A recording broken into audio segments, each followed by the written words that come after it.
C'est l'info, l'invité de la semaine. Le Salon automobile de Francfort, organisé tous les 2 ans en alternance avec Paris, a ouvert ses portes la semaine dernière. Il a été inauguré le 14 septembre par la chancelière allemande Angela Merkel, une Angela Merkel qui n'a pas été tendre avec les constructeurs allemands, et notamment Volkswagen, pris dans la spirale du Dieselgate. De nombreux pays comme la France ou la Chine annoncent aujourd'hui des mesures pour bannir la vente et la production de véhicules à énergie fossile. Les constructeurs du monde entier rivalisent d'ailleurs avant ce salon pour annoncer l'électrification massive et prochaine de leurs véhicules. Mais cela pose des questions d'adaptation de l'outil productif automobile et énergétique, notamment de consommation et d'usage de l'automobile. Nous en parlons ainsi cette semaine dans C'est l'info, puisque j'ai avec moi un expert en la matière, c'est Jean-Luc Coupez. Bonjour monsieur. Bonjour à tous, bonjour chers auditeurs. Vous êtes consultant en mobilité électrique chez Blue to Green. Et Jean-Luc, depuis l'affaire du Dieselgate, la crédibilité de l'industrie automobile a été mise en doute. Ainsi, que penser de cette électrification massive de nos véhicules? Est-ce finalement cohérent? Alors bon, je vais dire effectivement, depuis une dizaine d'années, je me suis orienté vers la stratégie de déploiement d'une offre de mobilité, c'est-à-dire que on prend toujours en considération la notion d'usage de véhicules et d'infrastructures. Donc ces phénomènes actuels de pollution, de situation depuis le Grenelle de l'environnement, mais en fait, si on regarde bien, c'est depuis les années 1800, quand les problèmes de bouchons et d'occupation des routes se sont créés dans les années 70, 80, 90. Depuis, on parle toujours de la pollution. Donc la pollution, effectivement, a été corrigée, modifiée de par les éléments logiciels qui sont intégrés dans les véhicules. Bon, c'est peut-être pas très honnête vis-à-vis des citoyens et des utilisateurs de véhicules ou des usagers de la route, mais aujourd'hui, je veux dire, il y a un phénomène réel, c'est que les constructeurs ont pris conscience de ce phénomène et que la mobilité électrique et hybride, voire d'autres motorisations et d'autres carburants, qu'on appelle les carburants alternatifs, sont de plus en plus à l'actualité et dans l'innovation des nouveaux véhicules qui arrivent sur le marché. Mais alors quand les constructeurs comme Volvo, par exemple, nous disent en 2019, nous passerons au tout électrique, est-ce qu'il faut réellement les croire? Et est-ce que ce sera surtout du tout électrique? Alors, on parle de tout électrique, c'est-à-dire que la motorisation est électrique, mais au-dessus, on peut très bien avoir une production d'électricité avec de l'hydrogène, une pile à combustion. On peut aussi avoir des batteries ou voir d'autres technologies qui peuvent arriver sur le marché. De toute manière, tous les constructeurs et les équipementiers travaillent actuellement sur ces sujets de la nouvelle motorisation et du véhicule propre, associés, comme vous pouvez le voir également dans les médias, à l'autoconduite et aux véhicules intelligents, comme on dit, véhicules connectés. Alors Jean-Luc Coupez, vous évoquez à l'instant ces nouvelles technologies économes. Y en a-t-il d'autres? En fait, ce n'est pas forcément une question d'économie, c'est une question d'usage. Quand on voit la différence entre la distribution du carburant ou la distribution de l'énergie qui permettra de piloter, de contrôler des véhicules électriques comme l'hydrogène, on est dans un même mode de distribution, c'est-à-dire production, transport, distribution, taxation, comme avec le pétrole aujourd'hui. Par contre, la prise de courant chez soi, la prise de courant au bureau, je veux dire, là, tout le monde peut se recharger. Donc, on peut s'interroger sur l'évolutivité ou l'évolution des technologies pour la gestion des flux de recharge, donc indirectement des flux financiers. Et c'est un des points sur lesquels nous travaillons actuellement avec plusieurs groupes de travail de consommateurs dans le domaine du véhicule électrique, mais également avec des fabricants. C'est-à-dire qu'aujourd'hui, il y a des opérateurs de services de mobilité, il y a des gestionnaires de services de mobilité, il y a au-dessus des systèmes de gestion globaux qui permettent de refacturer entre des départements, des régions, des pays, la facturation avec la gestion, ce qu'on appelle la gestion des flux financiers.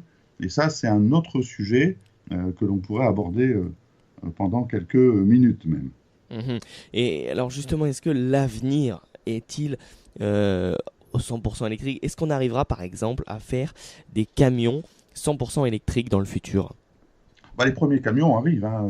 Je suis en permanence en veille sur les réseaux et puis sur les médias qui parlent de la mobilité, des nouvelles mobilités. Moi-même, j'ai été sélectionné par un des leaders dans la location des camions et je l'accompagne dans la stratégie de déploiement d'offres de mobilité associées aux infrastructures. Là, on a un gros problème aussi, c'est un camion qui se recharge n'est pas une voiture. C'est-à-dire qu'il aura une capacité de stockage supérieure et il faudra assumer la recharge des grosses puissances qui sont embarquées ou qui seront embarquées dans les camions. On parle de 60, 100, 150 kilowatts. Et plus on a d'autonomie, plus on a la batterie importante, plus il faut de temps ou plus il faut de puissance. D'où, derrière, des problématiques d'optimisation des consommations, Bien sûr. de gestion des énergies, de pilotage de la recharge. Donc on doit intégrer trois éléments qui sont, moi j'appelle ça l'analyse tétraédique de la mobilité. On a l'homme, l'usage, ensuite on a le véhicule, et ensuite on a l'infrastructure. Et au centre, puisqu'on est sur un tétraèdre, on a l'aspect gestion, pilotage, contrôle, ergonomie, accessibilité, paiement, répartition des charges, répartition des coûts, enfin, tous ces phénomènes qui sont liés à ces trois éléments qui sont importants, puisque l'homme, c'est lui qui pilote, c'est lui qui gère, c'est lui qui contrôle, c'est lui qui paye. Donc c'est ma démarche et c'est ce que l'on propose également dans le cadre des formations, puisque en plus d'être organisme de conseil, je suis également organisme de formation, qui aujourd'hui est une activité importante, puisque tous les électriciens aujourd'hui, installant des bornes de recharge au-dessus de 3,7 kg, c'est-à-dire de plus en plus de bornes qui seront de plus en plus puissantes, puisque les véhicules seront de plus en plus puissants, donc plus de batterie, plus d'énergie. Donc tous ces électriciens, pour installer des bornes, doivent être qualifiés. Et donc nous sommes déclarés en tant qu'organisme et reconnus par des organismes de qualification pour la qualification des électriciens. Et alors ainsi, donc toutes ces installations et cet aménagement du réseau d'électricité, Jean-Luc Copez, est-ce qu'il nous permettra dans 10, 15, 20 ans de faire un Paris-Lyon et puis de faire le plein en 10-15 minutes? Alors, je ne pense pas C'est qu'on ait utopique, hein, cette réflexion-là. c'est le Je futur. pense qu'il faut d'abord parler d'usage. Donc l'usage, aujourd'hui, c'est des véhicules qui ont 150, 300, 400 kilomètres d'autonomie avec des prix cohérents. Bon, on a effectivement des constructeurs qui annoncent des autonomies de 600, 800, voire 1000 kilomètres. Les batteries évoluent, les prix baissent. Donc toutes ces technologies, effectivement, dans les 4-5 prochaines années, vont évoluer, vont s'améliorer. La puissance nécessaire à la recharge pour des temps de stationnement ou des temps de charge dans ce qu'on appelle l'itinérance, qui sont en fait liés à des corridors de déplacements principaux comme les autoroutes, effectivement, on aura des puissances beaucoup plus grandes qu'aujourd'hui. Aujourd'hui, on a des bornes de recharge rapide qui sont à 50 kW. On recharge une voiture qui fait 150 à 300 km environ aux alentours de 30 minutes, 35 minutes, 40 minutes. Donc le temps de boire un café, de prendre un sandwich, la voiture est rechargée. Sachant qu'on ne recharge pas complètement la voiture puisque la puissance ne permet pas d'affiner la recharge sur ces derniers retranchements sur la fin de la charge. Donc c'est juste pour faire un complément, pour continuer son chemin, pour faire, comme on dit souvent, du saute-mouton, et on appelle ça du biberonnage au niveau de la recharge. Et alors tout de même, Jean-Luc Coupès, je trouve que les constructeurs ne nous facilitent pas aujourd'hui la tâche, hein. Prenons exemple des chargeurs. Chaque marque a son chargeur différent, que vous soyez chez Renault ou bien chez Smart, ce qui implique d'avoir dans son coffre une panoplie d'adaptateurs. Et bien sûr, la batterie est aujourd'hui louée chez la plupart des constructeurs à partir de 60 € par mois. Ça reste un budget et il reste encore beaucoup à faire dans ce domaine, non? Alors il y a deux business models, effectivement, il y a des fabricants, des constructeurs automobiles qui louent les véhicules pour les flottes. Il y a également la location de la batterie, mais il y en a d'autres aussi qui permettent d'acheter la batterie. Alors moi je considère que le fait de louer la batterie permet également d'avoir une certaine assurance, puisque en louant la batterie, elle est garantie. Par contre, je vais dire l'aspect recharge et location, n'est pas forcément lié au service que le client pourrait avoir et au service du fournisseur qui vend la voiture. Je pense qu'aujourd'hui, les vendeurs de voitures doivent plutôt prendre en considération les usages de leurs clients avant de vouloir vendre un produit, une référence avec un prix. Donc il faut d'abord réfléchir sur comment le client utilise son véhicule pour pouvoir proposer le bon produit au bon usage. D'accord. Et en même temps, bien évidemment, le véhicule électrique coûte moins cher à l'entretien, hein, Jean-Luc Coupez. Je lisais que une bande d'amis s'est amusée à s'acheter une Tesla. Ils ont fait 225 000 km en parcourant donc les États-Unis. Cela ne leur a coûté que 10 000 euros d'entretien. Non, mais c'est certain, je ne sais plus, je n'ai plus le nombre de pièces, mais on a 10 ou 20 fois moins de pièces mécaniques dans une voiture électrique par rapport à une thermique. La mécanique est complètement différente. Les compétences des techniciens et des mécaniciens qui font la maintenance des véhicules est en train de muter puis vers des compétences en électricité avec des spécificités, des règles, des lois et des normes, plus des protections spécifiques. Donc, le métier du carrossier reste, bien sûr, mais le métier du mécanicien propre à la propulsion ou à la traction du véhicule est en train de changer, puisqu'on aura plutôt des électromécaniciens, des techniciens, des électroniciens, puisqu'on a à l'intérieur des véhicules maintenant des moteurs, un ou plusieurs moteurs. On a toujours la notion de propulsion, bien sûr, mais c'est beaucoup plus simple avec beaucoup moins de pièces. Et un véhicule électrique semble également être plus puissant, hein. On passe de 0 à 100 km/h en à peine quelques centièmes de seconde, hein. C'est bien cela.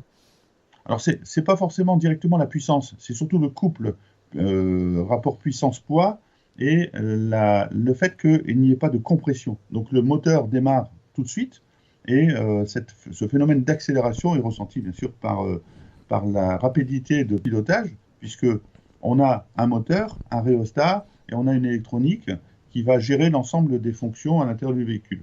Donc, le fait d'être dans un véhicule électrique, de vouloir se faire plaisir au démarrage, effectivement, c'est intéressant, mais ce qui est le plus intéressant, c'est le côté silence, Évidemment, fluidité, évidemment. confort. Et là, je vais dire, si Bonjour vous Mathieu avez Jolivet. l'occasion d'essayer un Déjà envie véhicule de électrique, commencer à quelle que rappeler. soit sa marque, quand on dit l'essayer, c'est l'adopter, je pense que beaucoup de personnes, après avoir fait des essais de véhicules, décident d'acheter un véhicule en fonction de leur usage.